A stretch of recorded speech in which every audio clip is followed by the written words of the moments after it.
6 ہجری یکم ذی قعدہ کو پیش آنے والے ایک سب سے اہم واقعہ ہے عمرۃ الحدیبیہ کے نام سے۔ عمرہ حدیبیہ کے نام سے یہ واقعہ پیش آیا سن 6 ہجری یکم ذی قعدہ۔ نبی اکرم صلی اللہ علیہ وسلم نے خواب دیکھا تھا، اور خواب میں آپ نے دیکھا کہ آپ صلی اللہ علیہ وسلم اور صحابہ کرام عمرے پہ جا رہے ہیں۔ انبیاء علیہ الصلوۃ والسلام کا خواب وہی ہوتا ہے، تو رسول اللہ صلی اللہ علیہ وسلم نے صحابہ کرام سے فرمایا کہ میں نے اس طرح خواب دیکھا ہے کہ ہم عمرے پہ جا رہے ہیں، تم سب تیاری کر لو۔ تو تقریباً 1500 صحابہ کرام آپ صلی اللہ علیہ وسلم کے ساتھ عمرے کے لیے تیار ہو گئے۔ چونکہ مسلمان ہجرت کر کے جو مدینہ آئے تھے تو اب تقریباً 5 سال کا عرصہ گزر چکا تھا کہ مسلمان اب تک مکہ نہیں گئے تھے، تو اس لیے ہر ایک کے دل میں یہ خواہش تھی کہ میں بیت اللہ جاؤں، بیت اللہ کا طواف کروں، عمرہ کروں۔ ہر مسلمان کے دل کی خواہش تھی، لیکن حالات چونکہ ایسے سازگار نہیں تھے۔ اس سے پہلے کئی جنگیں ہو چکی تھیں، خصوصاً سن 2 ہجری میں غزوہ بدر، اور سن 3 ہجری میں غزوہ احد، اور پھر آگے سن 5 ہجری میں غزوہ احزاب یعنی جنگ خندق۔ تو اس وجہ سے حالات اتنے کشیدہ تھے کہ کوئی مسلمان آسانی کے ساتھ عمرے کے لیے نہیں جا سکتا تھا۔ اس وقت مکہ پر مشرکین کی حکومت تھی، اگر کوئی جاتا بھی تو وہ زد و کوب کرتے، تکلیفیں دیتے، پریشانیوں میں ڈال دیتے۔ تو جب آپ صلی اللہ علیہ وسلم نے اپنا خواب بتایا تو لگ بھگ 1500 صحابہ کرام تیار ہو گئے، اور مدینہ سے یہ قافلہ روانہ ہوا۔ ذوالحلیفہ پہ پہنچ کر، یہ میقات ہے مدینہ والوں کا، وہاں سے احرام باندھا گیا۔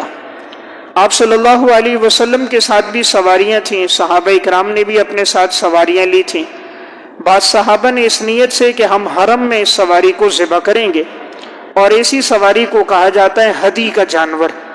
تو اب جب یہ قافلہ روانہ ہوا، مکہ کے قریب پہنچ رہے تھے، تو ایک مقام پر آپ صلی اللہ علیہ وسلم کی اونٹنی قصوہ بیٹھ گئی۔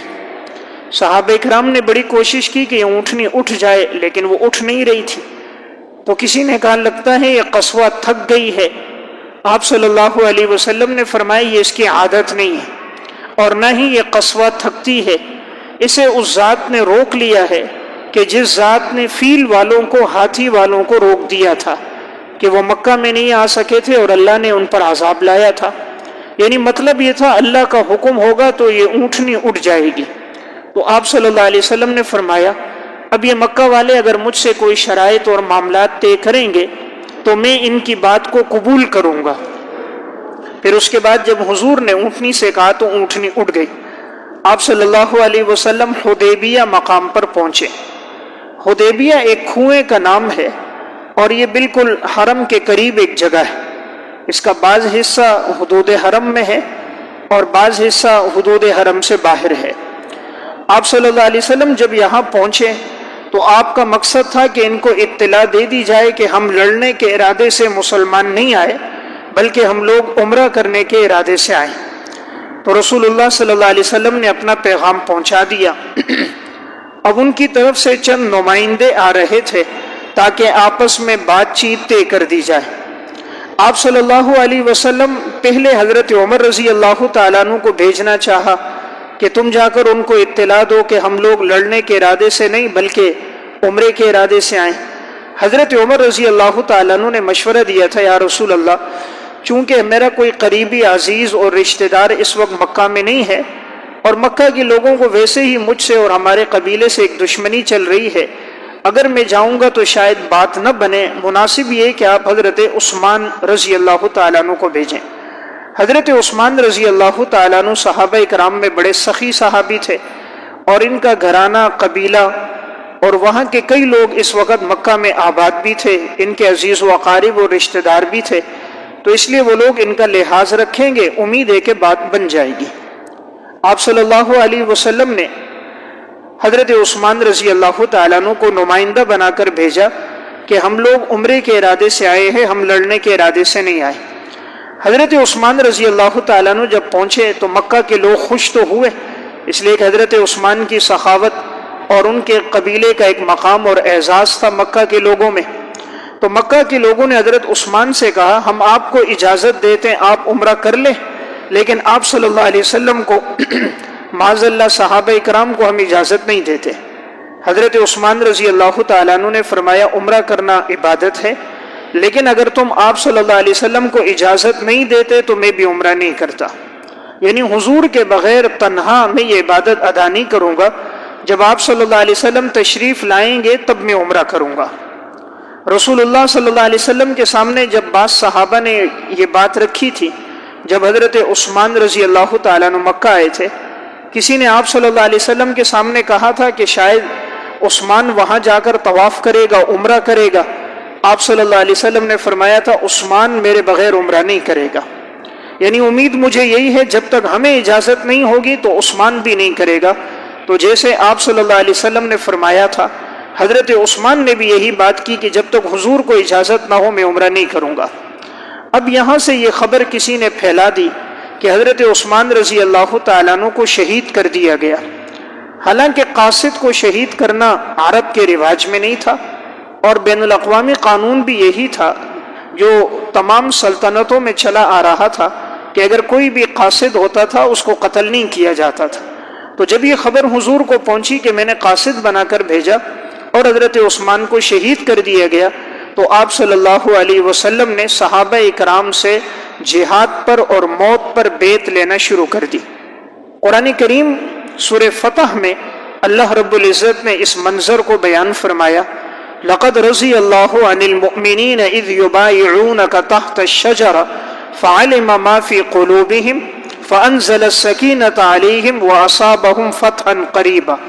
یقیناً اللہ راضی ہو گیا ان ایمان والوں سے جنہوں نے آپ کے ہاتھ پر بیعت کی درخت کے نیچے، پس اللہ تعالیٰ ان کے دل کے اخلاص کو، ایمان کو، تقوی کے جذبات کو اللہ جانتا ہے۔ اللہ تعالیٰ نے ان پر اپنی خصوصی رحمت اور سکینہ نازل فرمائی، اور قریب میں اللہ ان کو فتح عطا فرمائے گا۔ اور آگے جا کر پھر اللہ نے سن 7 ہجری غزوہ خیبر کی صورت میں اللہ نے مسلمانوں کو آگے فتح بھی عطا فرمائی۔ تو اللہ کو یہ منظر ایسا پسند آیا کہ رب العالمین نے اس منظر کو قرآن میں بیان فرمایا۔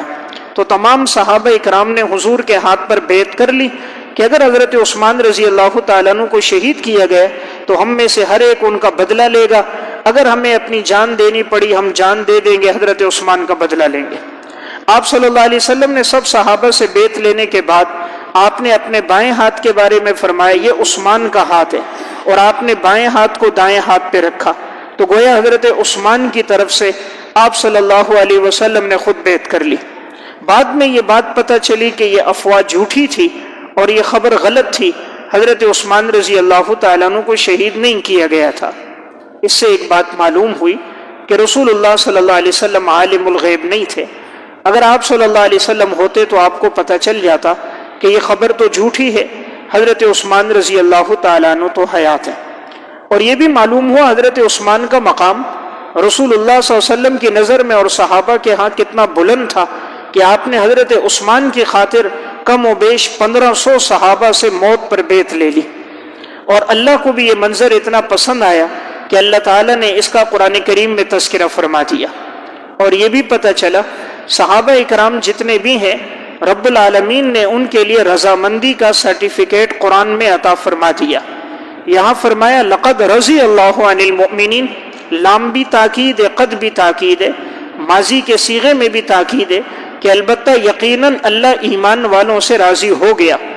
الف لام عہد خارجی ہے، اس وقت مومنین صحابہ تھے، تو اللہ ان صحابہ سے راضی ہو گیا اذ یبایعونک تحت الشجرہ، جو آپ کے ہاتھ پر بیعت کر رہے تھے درخت کے نیچے۔ اور اللہ تعالیٰ نے ان کے اخلاص کو، تقوی کو اللہ نے جان لیا اور اللہ نے ان پر خصوصی رحمت نازل فرمائی۔ اب جب یہ خبر جھوٹی نکلی ان کو بھی پتا تھا کہ آپ صلی اللہ علیہ وسلم عمرے کے لیے آئے ہیں۔ اب انہوں نے یہ چاہا کہ کوئی مذاکرات طے ہو جائیں، درمیان کا راستہ نکل جائے، چونکہ مشرکین بھی اب اس سے پہلے جو جنگیں ہوتی گئیں ان میں ان کو شکست ہوتی گئی۔ بدر میں بھی ان کے 70 آدمی مارے گئے، 70 قیدی بنے، احد میں بھی ان کو نقصان ہوا، غزوہ خندق میں بھی ان کو بڑا نقصان اٹھانا پڑا، غزوہ سویق میں بھی بڑا نقصان ہوا، تو یہ بھی چاہ رہے تھے کہ جنگ کے بغیر کوئی معاملہ حل ہو جائے۔ تو اب انہوں نے اپنے نمائندے بھیجے تاکہ وہ آپ صلی اللہ علیہ وسلم کے پاس جائیں اور کسی معاملے پر اتفاق اور صلح ہو جائے۔ سب سے پہلے ان کی طرف سے جو شخص آیا اس کا نام تھا بدیل بن ورقہ۔ بدیل بن ورقہ، آپ صلی اللہ علیہ وسلم نے جب اس کو آتا ہوا دیکھا، حضور کے پاس ہی آیا اور پوچھنے لگا کہ آپ کس ارادے سے آئیں؟ آپ صلی اللہ علیہ وسلم نے فرمایا ہم سب عمرے کے ارادے سے آئے، اسی لیے ہم لوگ ہتھیار وغیرہ لے کر ساتھ نہیں آئے، وہی ہتھیار جو ضرورت کے ہیں ہم عمرہ کر کے واپس چلے جائیں گے، اور ان کو جا کر بتا دو کہ ہمیں آنے دو، اس لیے کہ اب جب ہمارے درمیان میں باتیں ہو جائے گی تو یہ تو اللہ تعالیٰ اسلام کو غلبہ دے گا تو ان کی بھی عزت ہوگی کہ میں قریش میں سے ہوں، عرب کا ہوں، تو میری عزت ان کی عزت ہے، اور اگر ایسا نہیں ہے معاذ اللہ تم مجھے سمجھتے ہو کہ یہ پیغمبر سچ نہیں کہہ رہا اور ان کا دین معاذ اللہ جھوٹا ہے، تو پھر عنقریب عرب کے اندر تمہارا مذہب رائج ہو جائے گا اور ہم خود چلے جائیں گے، تو مجھے آنے دو، عمرہ کرنے دو۔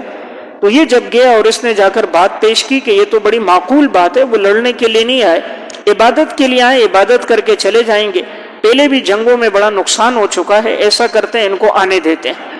بدیل بن برقہ کی یہ بات ان کو سمجھ نہ آئی، انہوں نے اپنے ایک عقل مند اور دانشمند عروہ بن مسعود کو بھیجا، کہا یہ جا کر مذاکرات کرے، یہ بڑا ہی دانا اور سمجھدار تھا۔ اب یہ آپ صلی اللہ علیہ وسلم کے پاس مذاکرات کے لیے آیا، جیسے ہی عروہ بن مسعود پہنچا، حضور صحابہ اکرام کے ساتھ تشریف فرما تھے، حالت احرام میں تھے، عروہ بن مسعود نے ایک نظر صحابہ پہ دوڑائی اور پھر حضور سے بات کرتے ہوئے کہنے لگا مجھے تو یہ لوگ ایسے لگتے ہیں کہ یہ آپ کا ساتھ چھوڑ دیں گے، یہ مختلف قوموں کے، قبیلوں کے، خاندان کے لوگ ہیں، لگتا ہے آگے جا کر یہ آپ کا ساتھ چھوڑ دیں گے۔ حضرت ابو بکر صدیق رضی اللہ تعالیٰ عنہ نے عروہ بن مسعود سے کہا، حالانکہ صدیق اکبر رضی اللہ تعالیٰ عنہ ایسے الفاظ نہیں استعمال کرتے تھے، لیکن یہاں ایمانی جذبہ تھا، اخلاص تھا، اور یہ جو اس نے بات کی کہ یہ حضور کو چھوڑ دیں گے، تو ابو بکر صدیق نے کہا او لات اور منات کی شرمگاہ کو چوسنے والے، کیا ہم رسول اللہ صلی اللہ علیہ وسلم کو چھوڑ دیں گے؟ یعنی یہ بتوں کی عبادت کرنے والے، غیر اللہ کے سامنے پیشانی جھکانے والے، غیر اللہ کی شرمگاہوں کو چوسنے والے، ہم حضور کو چھوڑ دیں گے؟ عروہ بن مسعود نے کہا یہ کون ہے؟ کہا ابو بکر صدیق ہے۔ عروہ نے کہا ان کا ہمارے اوپر بڑا احسان ہے، صدیق اکبر کا، اس لیے میں ان کو کچھ نہیں کہہ سکتا۔ خاموش ہو گیا۔ پھر آپ صلی اللہ علیہ وسلم کے جب یہ قریب گیا تو بات کرتے ہوئے یوں ہاتھ اوپر کرتا تھا، تو آپ صلی اللہ علیہ وسلم کی داڑھی کے ساتھ اس کا ہاتھ لگ رہا تھا عروہ بن مسعود کا۔ تو حضرت مغیرہ بن شعبہ رضی اللہ تعالیٰ عنہ حضور کے محافظ تھے، آپ کے دائیں طرف کھڑے ہوئے تھے، ان کے ہاتھ میں تلوار تھی، نقاب کیا ہوا تھا، تو انہوں نے تلوار کا دستہ اس کے ہاتھ پہ مارا کہ ہاتھ نیچے کرو، ہاتھ پیچھے کرو اور نیچے کرو، حضور کی طرف ہاتھ مت آگے کرو، بات کرنی ہے گویا زبان سے کرو، ہاتھ کیوں ہلا رہے ہو اور آپ کی طرف ہاتھ کیوں بڑھا رہے ہو؟ عروہ بن مسعود پوچھنے لگا یہ کون ہے؟ کہا یہ مغیرہ بن شعبہ ہے۔ تو اب یہ تھوڑی دیر پہلے کہہ رہا تھا کہ یہ لوگ حضور کا ساتھ چھوڑ دیں گے، کہتا ہے پھر میں نے دیکھا کہ آپ صلی اللہ علیہ وسلم وضو کر رہے ہیں اور آپ کا جو بچا ہوا پانی تھا، وضو کرتے ہوئے جو پانی نیچے گرنے لگتا تھا آپ کے چہرے مبارک سے، آپ کے ہاتھوں سے، تو صحابہ آگے بڑھ جاتے اور اس پانی کو لیتے اور اپنے جسم پہ مل لیتے، تبرک کے لیے، برکت کے لیے۔ آپ صلی اللہ علیہ وسلم اگر اپنا لعاب دہن ڈالنے لگتے، صحابہ اکرام اپنی ہتھیلیوں پہ لے لیتے اور اس کو اپنے جسم پہ مل لیتے۔ جب یہ منظر یہ دیکھ رہا تھا کہ صحابہ کو حضور سے ایسی محبت کہ حضور کوئی بات فرما رہے ہیں، سب کے سر جھکے ہوئے، اس طرح خاموشی کے ساتھ بیٹھے، حرکت نہیں کر رہے، گویا کہ ان کے سروں پر پرندے بیٹھے ہیں کہ ان کی حرکت سے وہ اڑ جائیں گے، اور آپ جو حکم دیتے اشاروں سے وہ جان دینے کے لیے تیار ہو جاتے۔ تو جب اس نے یہ منظر دیکھا تو تھوڑی دیر پہلے جو کہہ رہا تھا کہ یہ صحابہ آپ کو چھوڑ دیں گے، پھر اس کے الفاظ تھے صحیح بخاری میں، کہ اللہ کی قسم میں روم بھی گیا، فارس بھی گیا، ہر جگہ گیا، میں نے دنیا میں کسی کو کسی سے اتنی محبت کرتا ہوا نہیں پایا جیسے اصحاب محمد کو محمد سے محبت تھی، کہ اس طرح میں نے نہیں دیکھا کہ اس طرح دنیا میں کسی کو محبت ہو جیسے محمد کے صحابہ کو محبت ہے، کہ حضور کے جسم سے مس ہونے والا پانی بھی وہ نیچے نہیں گرنے دے رہے۔ تو تھوڑی دیر جو بات پہلے کی تھی وہ بات خود اس کی جھوٹی ہو گئی۔ تو نہ اس سے پہلے ایسے لوگ گزرے نہ قیامت تک ایسے لوگ گزریں گے کہ جو کسی سے ایسی محبت کرتے ہوں جیسے اصحاب محمد کو جناب رسول اللہ صلی اللہ علیہ وسلم سے محبت تھی۔ لوگ محبت کے قصے سناتے ہیں کہ بھئی محبت تھی، مجنون کو محبت تھی لیلا سے۔ مجنون اور لیلا کی کیا محبت، اصل محبت صحابہ کی محبت تھی۔ صحابہ کی محبت کے قصے پڑھیں، صحابیات کے واقعات پڑھیں، اندازہ ہوگا روئے ارض پر ایسی محبت کرنے والے کوئی لوگ نہ پہلے گزرے، نہ حال میں گزرے، نہ قیامت تک گزریں گے جن کی ایسی محبت تھی کہ اس کی نظیر دنیا میں نہیں ملتی۔ بہرحال میں عرض کر رہا تھا، عروہ بن مسعود کے ساتھ آپ صلی اللہ علیہ وسلم کی گفتگو ہوئی۔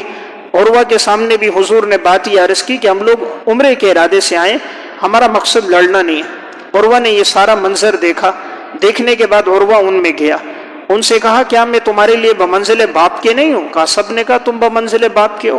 کہا تم لوگ میرے لیے بمنزل اولاد کے نہیں ہو؟ کہا ہوں۔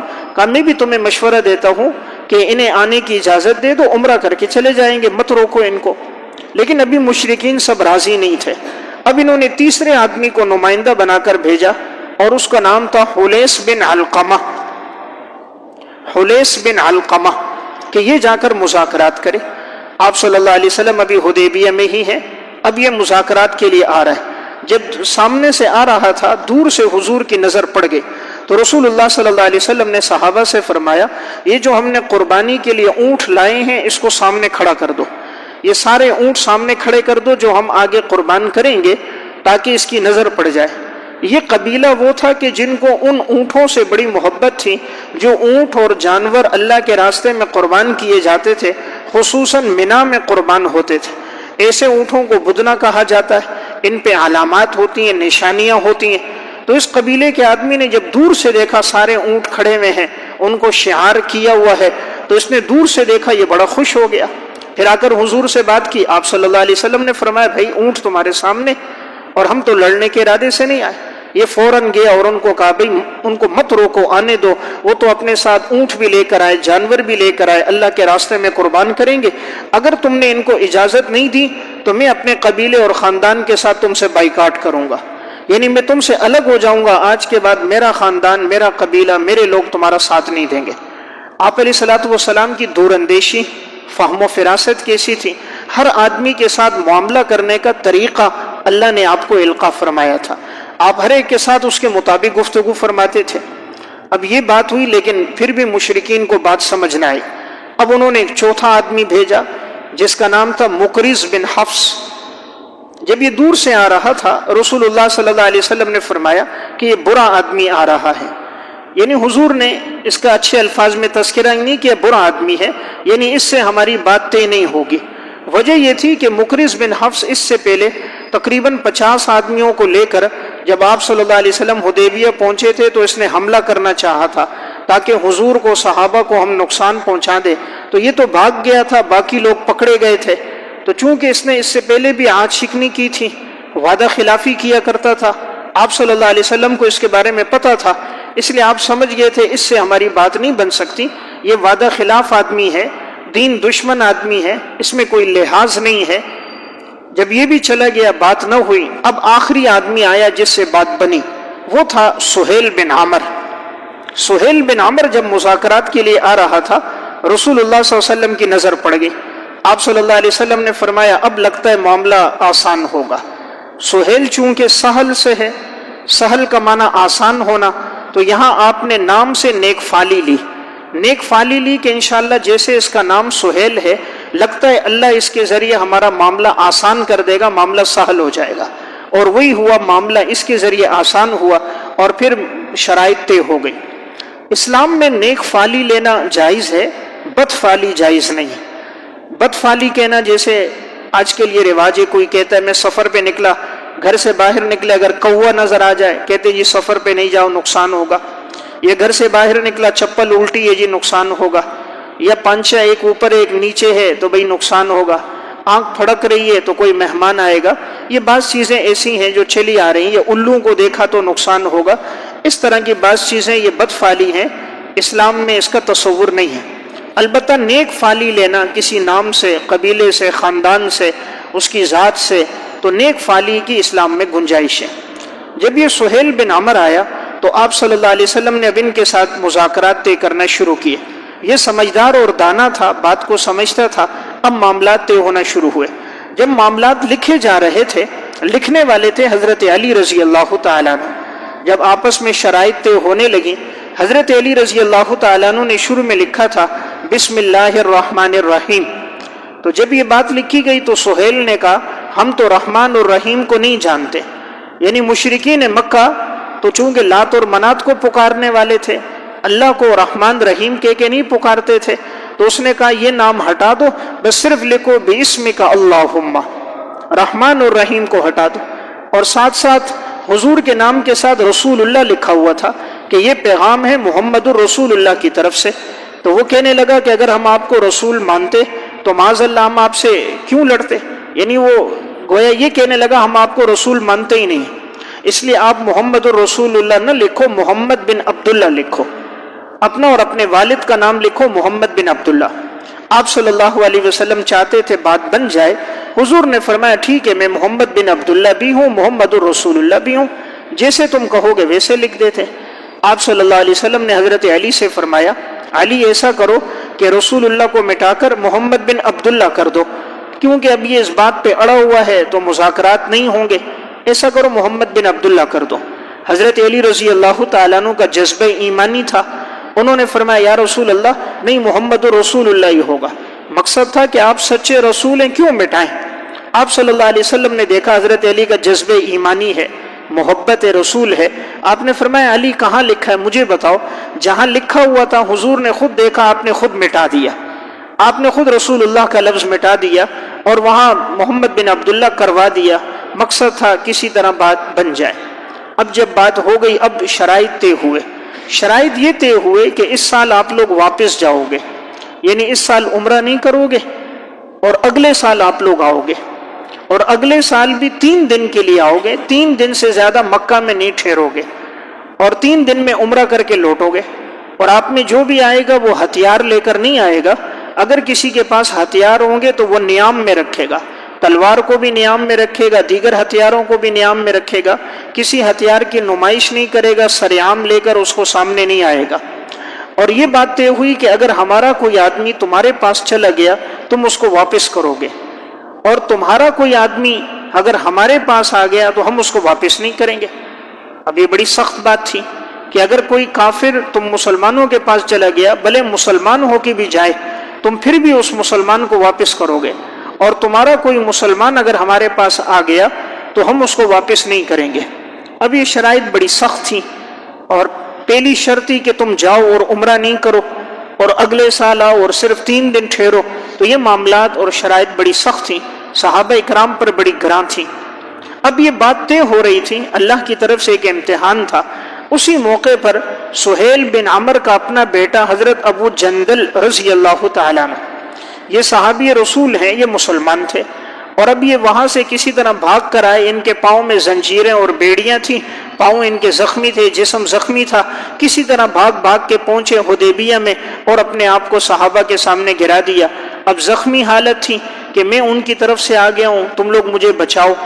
آپ صلی اللہ علیہ وسلم نے سہیل جو اس کا والد تھا ان سے کہا کہ دیکھو ابھی شرائط طے ہو رہی ہیں، معاملہ طے ہوا نہیں ہے، اس کے بعد عمل ہوگا. ابھی معاملہ طے ہو رہا ہے، تم ایسا کرو ابو جندل کو ہمارے پاس رہنے دو. اس کے بعد اگر کوئی قیدی آئے گا وہاں سے تو میں واپس کر دوں گا، لیکن اس وقت اس کو ہمارے پاس رہنے دو. سہیل بن عمر نے کہا نہیں، اگر تم اس کو واپس نہیں کرو گے میں مذاکرات نہیں کرتا، بس میری شرط یہ ہے کہ اس کو واپس کرو گے.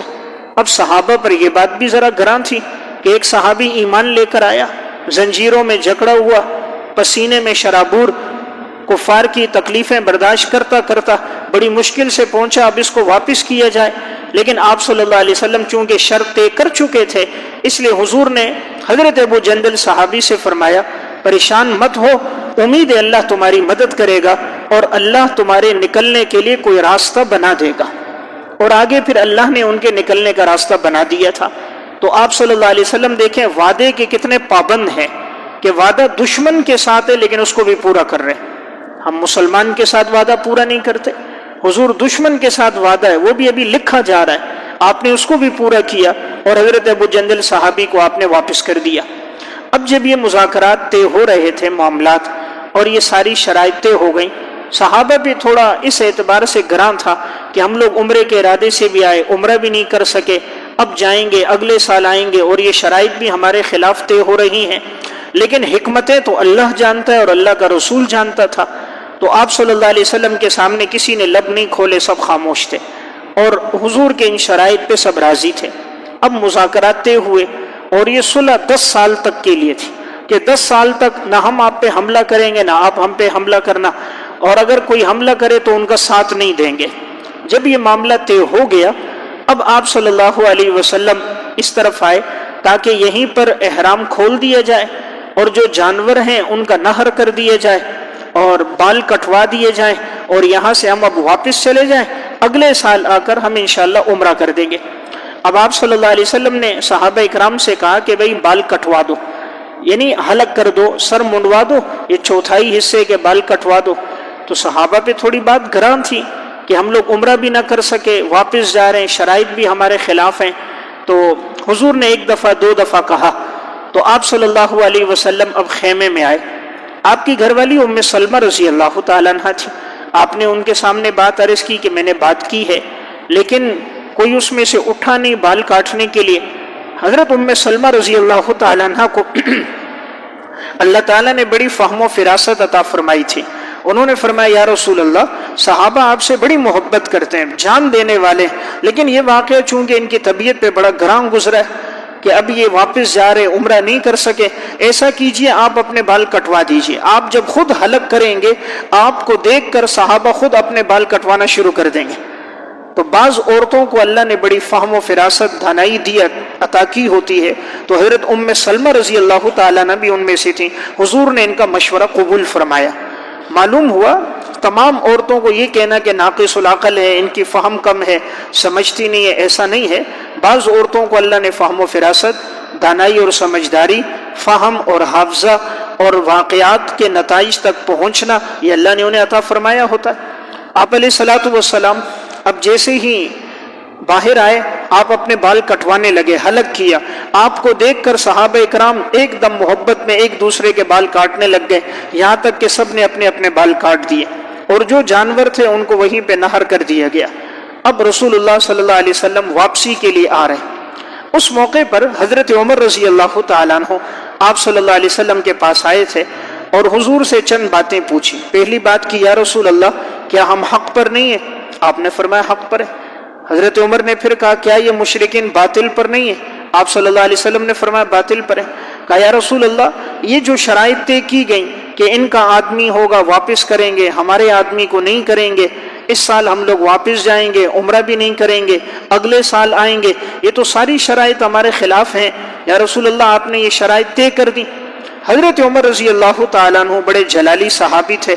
اللہ رب العزت نے کفر کے مقابلے میں ان کے دل میں ہیبت اور سختی بڑی رکھی تھی، تو اپنے درد دل کے ساتھ پوچھ رہے تھے۔ آپ صلی اللہ علیہ وسلم نے فرمایا، عمر میں اللہ کا رسول ہوں، میں جو کام کرتا ہوں اللہ کے حکم سے کرتا ہوں، یعنی اللہ کا حکم یہی ہے اور اسی میں فتح ہے۔ اور اس وقت فتح سمجھ نہیں آ رہی تھی، اور یہ فتح بعد میں سمجھ آئی جب یہ صلح ہو گئی۔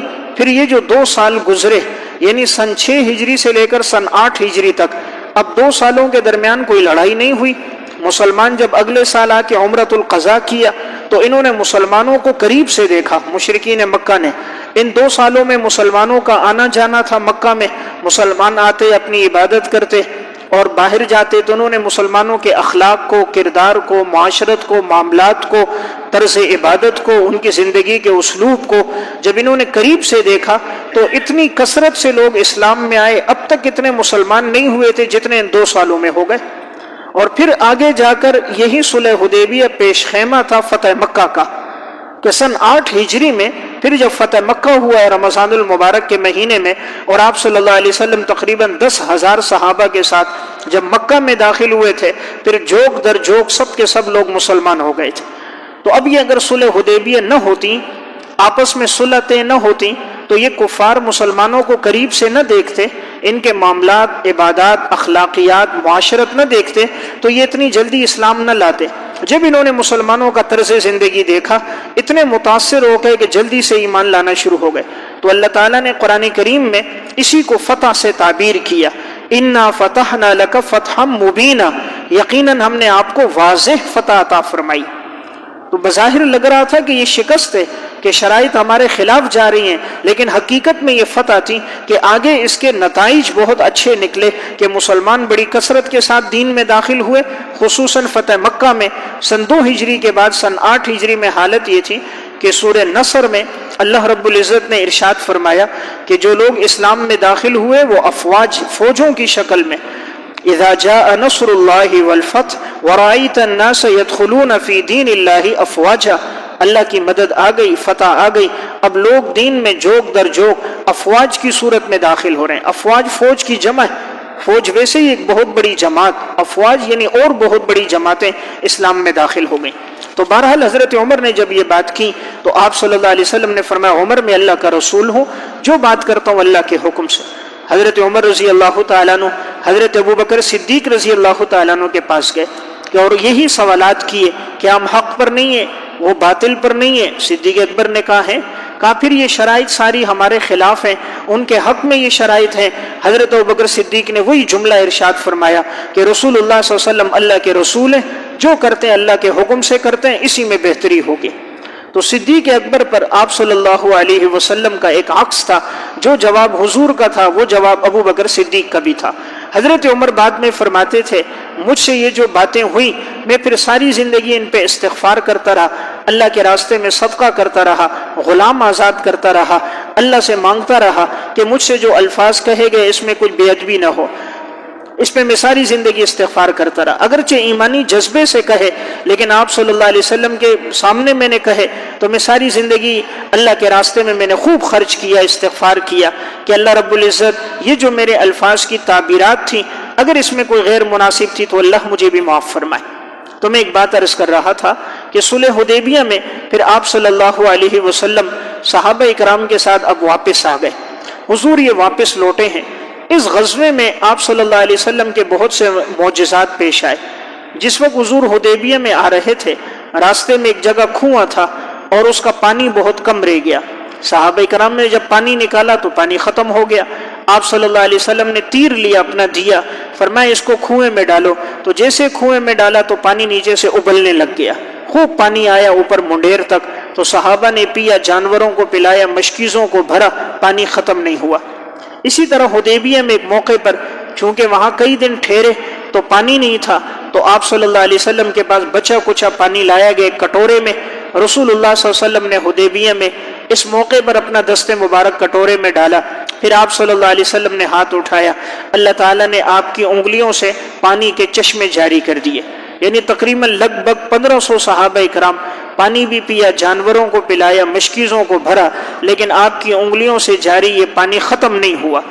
حضرت جابر فرماتے تھے، فرمایا کہ اگر 1,00,000 انسان ہوتے تب بھی پانی ختم نہ ہوتا۔ تو یہ سب سے افضل پانی تھا جو آپ صلی اللہ علیہ وسلم کی انگلیوں سے جاری ہوا۔ بہرحال میں عرض کر رہا تھا کہ یہ جو صلح تھی یہ معاملہ طے ہو گیا۔ پھر آپ صلی اللہ علیہ وسلم واپس آ گئے جانور قربان کر کے اور حلق کر کے، پھر اگلے سال یعنی سن 7 ہجری میں آپ نے عمرۃ القضاء کیا، پھر صحابہ کے ساتھ تشریف لائے اور آپ نے عمرہ کیا، 3 دن ٹھہرے اور پھر آپ صلی اللہ علیہ وسلم واپس چلے گئے۔ تو میں عرض کر رہا تھا اسے عمرۃ الحدیبیہ کہا جاتا ہے، اور یہ جو واقعہ پیش آیا ہے وہ یہ سن 6 ہجری کا ہے۔ اسی موقع پر ابو بصیر ایک صحابی تھے، ان کا واقعہ بھی صحیح بخاری میں ہے۔ حضرت ابو بصیر بھی انہی دنوں میں وہاں سے مشرکین سے کسی طرح بھاگ کر آ گئے، یہ بھی مسلمان ہو گئے تھے، بڑا ظلم و ستم تھا۔ جیسے یہ مدینہ پہنچے ہیں تو مشرکین کے 2 آدمی پیچھے سے آ گئے ان کو لینے کے لیے۔ آپ صلی اللہ علیہ وسلم کے پاس آئے کہ اس کو ہمارے حوالے کرو، چونکہ یہ بات طے ہوئی ہے کہ اگر کوئی آدمی مکہ سے آپ کے پاس آئے گا تو آپ واپس کرو گے۔ تو آپ صلی اللہ علیہ وسلم شرط کے مطابق پابند تھے، تو حضور نے ابو بصیر سے فرمایا کہ تم چلے جاؤ، امید ہے اللہ تعالیٰ تمہارے لیے کوئی نہ کوئی راستہ انشاءاللہ بنا دے گا، کوئی نکلنے کا راستہ اللہ بنائے گا۔ حضور نے ان کو ان کے ساتھ بھیج دیا۔ اب یہ دونوں لے کر ابو بصیر صحابی کو لے کے جا رہے تھے، چلتے چلتے ذوالحلیفہ تک پہنچے۔ جب وہاں پر پہنچے تو ان کے ہاتھ پاؤں تو باندھے ہوئے تھے، اب یہ لوگ دونوں مشرک کھجوریں کھا رہے تھے، تو ان کو بھی کھجوریں دیں کھانے کے لیے، تو یہ بھی کھانے لگے۔ تو اس کے ہاتھ میں، ایک کے ہاتھ میں تلوار تھی۔ ابو بصیر بڑے دور اندیش تیز تراز صحابی تھے، انہوں نے اس سے کہا تیری تلوار تو بہت اچھی ہے، بڑی چمکدار، بڑی خوبصورت، ایسی تلوار میں نے کبھی نہیں دیکھی، تو نے کہاں سے بنوائی، کتنی قیمت پہ بنوائی، اور ایسی تلوار تو ہمیں بھی چاہیے۔ بس تعریف کی تو وہ آپے سے باہر ہو گیا۔ تو انہوں نے کہا ذرا مجھے بھی تو دکھاؤ، دیکھوں کیسی ہے۔ اس نے جیسے تلوار دی، ابو بصیر صحابی نے لی اور لیتے ہی اس کے سر پہ ماری اور سر قلم کر دیا۔ جب ایک مشرک کا سر قلم کیا، دوسرے نے دیکھا تو اب وہ بھاگا کہ اب تو میری خیر نہیں، تو وہ آگے بھاگتا ہوا جا رہے، ابو بصیر صحابی پیچھے سے جا رہے ہیں کہ اس کو پکڑوں۔ بھاگتے بھاگتے ایک دم مسجد نبوی پہنچا، رسول اللہ صلی اللہ علیہ وسلم بیٹھے تھے اور آپ کے سامنے آ کر گر گیا اور آ کر کہا کہ آپ کے اس صحابی ابو بصیر نے ہمارے ایک آدمی کو قتل بھی کر دیا اور وہ مجھے بھی قتل کرنا چاہ رہا ہے۔ اب آپ صلی اللہ علیہ وسلم نے فرمایا کہ کاش کہ کوئی ہو جو ابو بصیر کو سمجھائے کہ یہ تو جنگ کی آگ کو بھڑکا رہا ہے، یعنی آپ کا مقصد تھا، اگر یہ نہ ہو اس بات کو لے کر وہ صلح کے معاملے کو توڑ نہ دیں، کہ مقصد تھا یہ صلح کا معاملہ چلتا رہے، اس کے مثبت نتائج آگے جا کر سامنے آئیں گے۔ تو اس جملے کے دو مفہوم تھے، ایک مفہوم تو یہ تھا کوئی ہو جو اس کو سمجھائے کہ اس طرح نہ کرے تاکہ یہ خود واپس چلا جائے، اللہ اس کے نکلنے کا راستہ بنا دے گا، اور دوسرا مفہوم اس جملے کا یہ بھی تھا کہ کاش کہ کوئی اس کے ساتھ مددگار ہو جائے جو ابو بصیر کی مدد کرے اور یہ کہیں ٹھہر جائے، ہمارے پاس نہ آئے، وہیں ٹھہر کر اپنا وقت گزارے۔ حضرت ابو بصیر سمجھ گئے، فرمایا یا رسول اللہ آپ نے تو مجھے واپس کر دیا تھا، یہ تو اللہ نے مجھے چھوڑایا۔ تو آپ صلی اللہ علیہ وسلم نے اس کے ساتھ ابو بصیر کو دوبارہ بھیجا۔ اب وہ تو شخص تو چلا گیا، تو ابو بصیر اب گئے ہیں، واپس جب ان تک پہنچے، اللہ نے کیا دوبارہ وہاں سے چھوٹ کر آئے اور ساحل سمندر پہ آ گئے، جہاں سے مشرکین کے قافلے جاتے تھے، اب یہ وہاں آ کر ٹھہر گئے۔ مدینہ نہیں آئے کہ چونکہ شرائط طے تھی کہ جو آدمی آئے گا واپس کرنا ہوگا، تو یہ ساحل سمندر پہ ٹھہر گئے۔ اب جو مسلمان مشرکین کے ہاتھ سے چھوٹتے تھے یا کسی طرح بھاگتے تھے، اپنی جان چھڑاتے یا اللہ راستہ بناتا، وہ آتے اور ابو بصیر کے ساتھ ساحل سمندر پہ جمع ہو جاتے۔ جمع ہوتے ہوتے یہ 70 افراد ہو گئے، اور ایک روایت میں ہے کہ 300 ہو گئے۔ اب یہ اتنے بڑی جماعت جمع ہو گئی، اب مشرکین کا جو قافلہ شام سے آتا تو یہ جو 70 صحابہ، یہ 300 تھے، یہ اس قافلے کو اب لوٹ لیتے، اس قافلے کا مال لیتے کہ انہوں نے بھی مسلمانوں پہ بڑا ظلم کیا۔ مسلمانوں کی جتنی جائیدادیں تھیں مکہ میں، سب پر یہ مشرکین قابض ہوئے تھے۔ مسلمان جب ہجرت کر کے مدینہ گئے تو 13 سال تو انہوں نے پہلے ظلم و ستم کیا، اموال جائیدادوں پر قابض ہوئے، تو ان کا مال بھی ہم لیں تاکہ ان کو معاش کے اعتبار سے نقصان پہنچے۔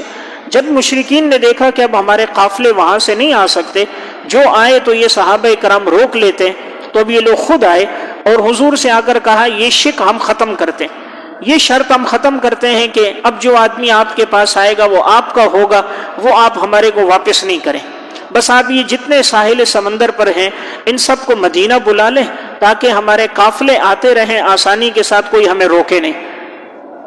تو آپ صلی اللہ علیہ وسلم کو بھی خوشی تھی کہ ہمارے صحابہ واپس مدینہ آ جائیں گے، وہ جو شک تھی وہ انہوں نے خود ختم کر دی۔ تو آپ نے خط لکھا ابو بصیر کو، تو چونکہ ابو بصیر اب ان کے بڑے تھے، آپ نے ابو بصیر سے فرمایا کہ تم مدینہ آ جاؤ اور وہیں آ کر اب تم رہو۔ تو جیسے خط ابو بصیر کو پہنچا تو وہ مرض الموت میں تھے، آپ کا خط پڑھا، آنکھوں سے لگایا، چوما، سینے پہ رکھا تھا، ابو بصیر کا انتقال ہو گیا۔ پھر بقیہ صحابہ اکرام جو تھے وہ سب مدینہ آ گئے، اس طرح یہ شک ختم ہو گئی تھی۔ تو اب یہ جو صحابہ اکرام نے جب ایک موقع پر یہ بات کہی تھی کہ یا رسول اللہ یہ جو بات کہ ہمارا جو آدمی ان کے پاس جائے تو یہ لوگ واپس نہیں کریں گے ہمیں، اس میں تو ہمارے لیے پریشانی ہے، ہمارا آدمی ادھر جا رہا ہے۔ آپ صلی اللہ علیہ وسلم نے تسلی دی، دیکھیں جو ہمارا ہوگا وہ نہیں جائے گا، جو جا رہا ہے وہ معلوم ہوا وہ ہمارا نہیں ہے، جو خود وہاں جا رہا ہے معاذ اللہ مرتد ہو کے جا رہا ہے، یہ ویسے ہی اس کی نیت خراب ہے، جا رہا ہے، وہ ہمارا تو نہیں ہے، جو ہمارا ہوگا وہ ہمارا ساتھ چھوڑ کر نہیں جائے گا۔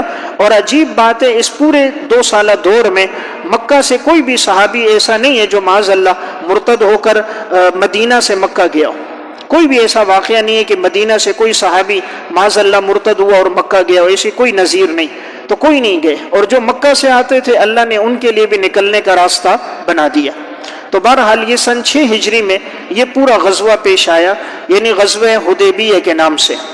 اب یہ جو غزوہ تھا جب ابو بصیر رضی اللہ تعالیٰ عنہ کا انتقال ہوا اور باقی سارے لوگ واپس آ گئے، اب اس موقع پر ایک اہم چیز مسلمان عورتوں کا معاملہ تھا کہ مسلمان عورتیں جو وہاں سے آ رہی تھیں ہجرت کر کے مسلمان ہو کر، اب یہ مشرک کہتے تھے عورتوں کو بھی واپس کرو۔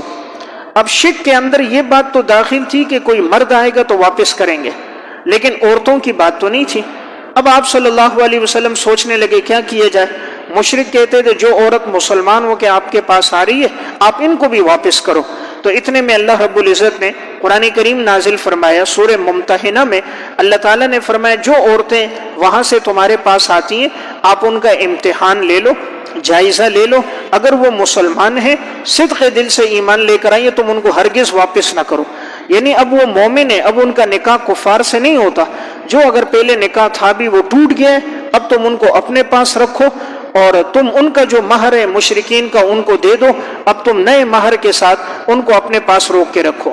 قرآن کریم میں اللہ تعالیٰ فرماتے ہیں یا ایھا الذین آمنوا اذا جاءکم المؤمنات مہاجرات، اے ایمان والو جب مومن عورتیں ہجرت کر کے تمہارے پاس آئیں فامتحنوہن، تم ان کا امتحان لو، اللہ اعلم بایمانہن، اللہ خوب جانتے ان کے ایمان کو، یعنی اللہ سے کوئی بات پوشیدہ نہیں ہے، کون دل سے ایمان لایا کون نہیں لایا اللہ کو پتہ ہے۔ فَإِنْ عَلِمْتُمُوهُنَّ مُؤْمِنَاتٍ، اگر تمہیں معلوم ہو جائے کہ یہ عورتیں مومن ہیں فَلَا تَرْجِعُوهُنَّ إِلَى الْكُفَّارِ، ان کو ہرگز کفار کی طرف مت لوٹانا، لَا هُنَّ حِلٌّ لَهُمْ، یہ عورتیں کفار کے لیے حلال نہیں ہیں، وَلَا هُمْ يَحِلُّونَ لَهُنْ، اور نہ وہ کفار حلال ہیں ان عورتوں کے لیے۔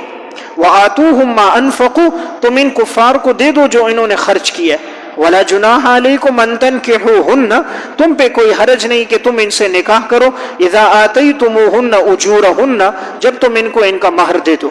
تو گویا قرآن نے بتایا کہ جو عورتیں ہجرت کر کے آئی ہیں تم ان کو اپنے نکاح میں رکھو، ان کو مہر دے دو، جو کفار نے دیا تھا وہ کفار کو واپس کر دو، کسی عورت کو مت واپس لوٹاؤ۔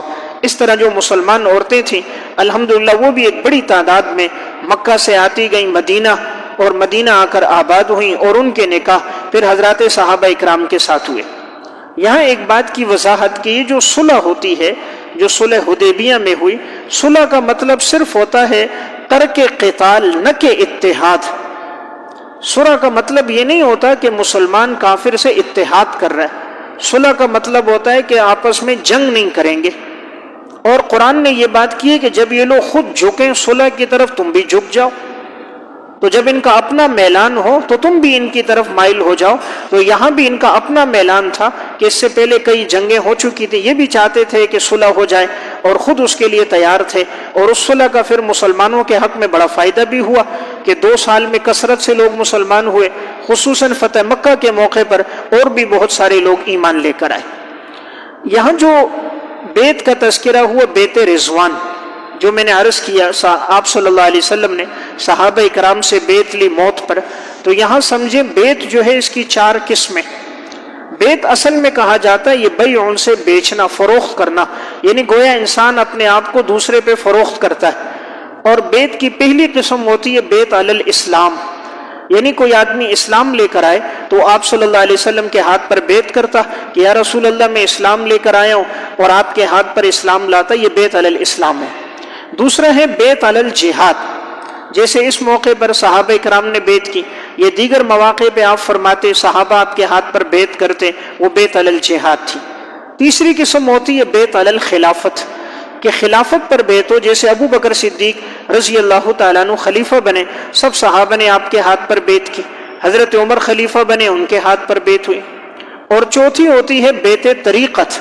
بیت طریقت کا مطلب اپنے تزکیہ نفس کے لیے کسی اللہ والے کے ہاتھ پر بیعت کی جائے، اصلاح باطن کے لیے، کہ انسان اپنے باطن کی اصلاح کرے کہ کینہ ہے، حسد ہے، بغض ہے، نفرت ہے، عداوت ہے، یہ جو باطنی بیماریاں ہوتی ہیں، ظاہری امراض ہوتے ہیں، انسان شریعت سے دور ہوتا ہے، گناہوں میں پڑا ہوتا ہے، تو کسی اللہ والے کے ہاتھ پر بیعت کرنا تاکہ وہ ان کی اصلاح کرے، ان کو ذکر و اذکار بتائے، دین کے ساتھ عبادت کے ساتھ جوڑے، تو کسی عالم اور متبع سنت کے ہاتھ پر بیعت کرنا یا ان سے تعلق رکھنا اپنے باطن کی اصلاح کے لیے، اسے بیعت کہا جاتا ہے، اسی کو تزکیہ نفس کہا جاتا ہے۔ قرآن کریم میں اس کا بھی تذکرہ ہے، ربنا وبعث فیہم رسولا منہم یتلو علیہم آیاتک ویعلمہم الکتاب والحکمت ویزکیہم۔